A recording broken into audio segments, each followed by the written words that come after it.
sebuah ikan ya, tetapi dia punya aura mistis yang kuat sehingga bisa menarik teman-temannya untuk selalu mengikutinya gitu. Jadi seperti ada istilahnya kekuasaan wilayah ataupun kerajaan gitu.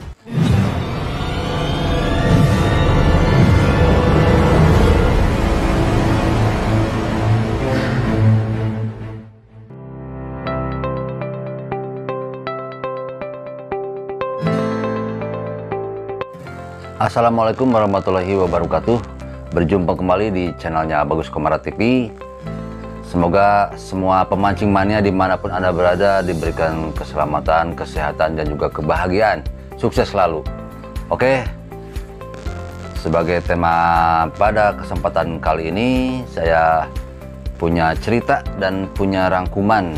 Ini berdasarkan dari pengalaman dari rekan-rekan sesama pemancing senior yang saya temui dan juga dari berbagai sumber ya. Oke, apa saja? Nah, ini dia tentang tempat untuk mancing yang bagus dan dijamin banyak ikan katanya. Tempat angker. Tapi bukan mencari hantu ya. Itu adalah surganya ikan. Itu adalah tempatnya ikan berkumpul yang banyak. Nah, kita bahas kenapa sampai bisa begitu. Selidik punya selidik. Nih, saya simpan dulu jorannya. Kita ngobrol biar fokus. Jadi, tempat angker, kenapa banyak ikannya? Yang pertama, ini yang pertama ya. Sebenarnya ada tiga ya, ada tiga rangkuman dari berbagai sumber tersebut. Yang pertama yaitu tempat angker itu banyak pohon-pohon rimbun dan juga tempatnya itu susah diakses gitu. Karena itu ternyata banyak ikan karena yang pertama otomatis orang jarang masuk ke sana. Terlalu banyak beresikonya gitu. Karena rumput-rumputnya ataupun semak-semak yang sangat padat gitu sehingga sulit untuk berjalan. Nah, sehingga di dalam tempat tersebut ya, di area tersebut ternyata itu adalah kuncinya, yaitu masih alami. Nah, itu dia logikanya. Kalau tidak banyak orang ke sana, tidak banyak hal-hal yang menimbulkan kegaduhan, maka ikan akan suka diam di situ dan juga populasi ikan akan terjaga. Tetapi kalau kita niatnya baik untuk mencari ikan dan kita sopan dan kita juga berdoa dulu. Yang pertama itu berdoa ya, dan meminta perlindungan kepada Allah Subhanahu wa taala. Insya Allah walaupun kita mancing di tempat seram gitu, insya Allah akan dijaga oleh Allah Subhanahu wa taala ya, dilindungi. Ini yang kedua. Yang kedua, ya banyak sekali pohon-pohon, banyak semak-semak, masih alami gitu, sehingga kondisi air, kondisi struktur dan kondisi istilahnya daerahnya itu masih terjaga sehingga ikan akan betah dan cepat besar. Jadi usahakan walaupun kita merasa agak sedikit merinding gitu ya ke tempat-tempat tersebut, ini cocoknya cenderung kepada mancing liar kayaknya nih ini kalau masalah spot yang beginian ya. Karena kan danau, kayak sungai, kayak ya rawa-rawa, ataupun tempat laut sekalipun ya, pinggir laut yang agak seram gitu. Nah, itu kan di tempat liar gitu. Beda sama tempat pemancingan seperti kolam kan banyak lampu dan ya biasanya banyak orang gitu.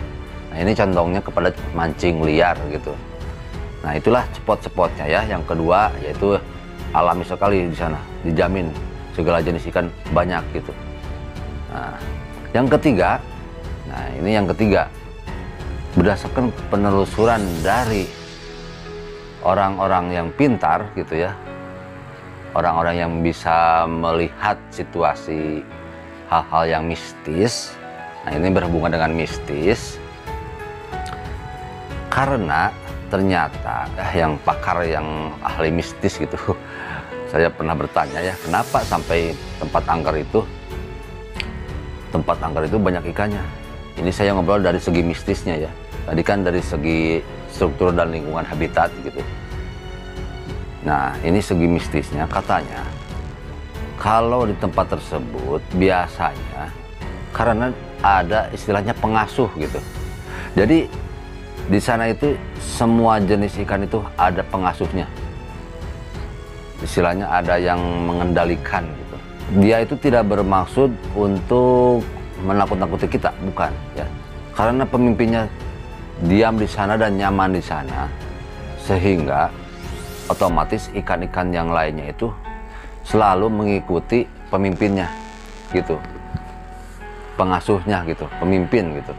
Jadi kalau ada sebuah, contohnya ini adalah ikan ya, tetapi dia punya aura mistis yang kuat, memimpin karena memang di tempat yang penuh mistis gitu ya, yang tempat angker gitu.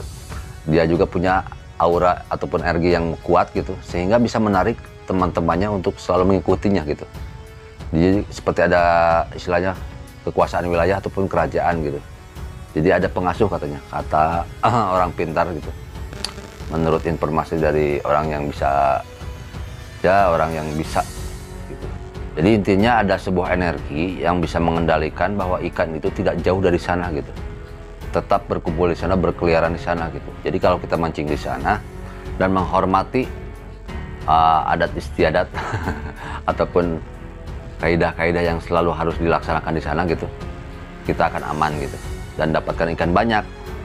Jadi kita ulangi ya. Yang pertama, jadi kita garis bawahi ya, cuma ada 3 ya. Yang pertama yaitu bahwa memang kalau tempat tersebut susah diakses, dan kalaupun gampang diakses biasanya orang enggan ke sana, jadi tetap ikan tidak banyak orang ke sana, otomatis ikan banyak gitu. Tidak banyak diambil gitu. Nah, yang kedua, segala jenis ikan akan suka diam di situ gitu, karena banyak makanan dan airnya juga bagus. Jadi oksigen dan segala macamnya, pokoknya habitatnya udah top banget ya. Jadi ikan akan suka di sana. Dan yang ketiga, ada energi khusus ya, ada energi yang menarik supaya ikan itu tidak jauh dari tempat sana. Ada pengasuh katanya. Nah, itu saja ya seputaran mancing. Ini mancing liar lagi kayaknya nih, soalnya berhubungan dengan alam liar gitu. Semoga ini menjadi wawasan juga ya buat kita semua. Nah, dan kita selalu mendapatkan hasil yang maksimal untuk mancing dan banyak ikan. Nah, karena kesuksesan sebuah pemancing adalah mendapatkan ikan gitu. Strike gitu. Nah, itu ya. Sampai jumpa di video-video selanjutnya. Wassalamualaikum warahmatullahi wabarakatuh.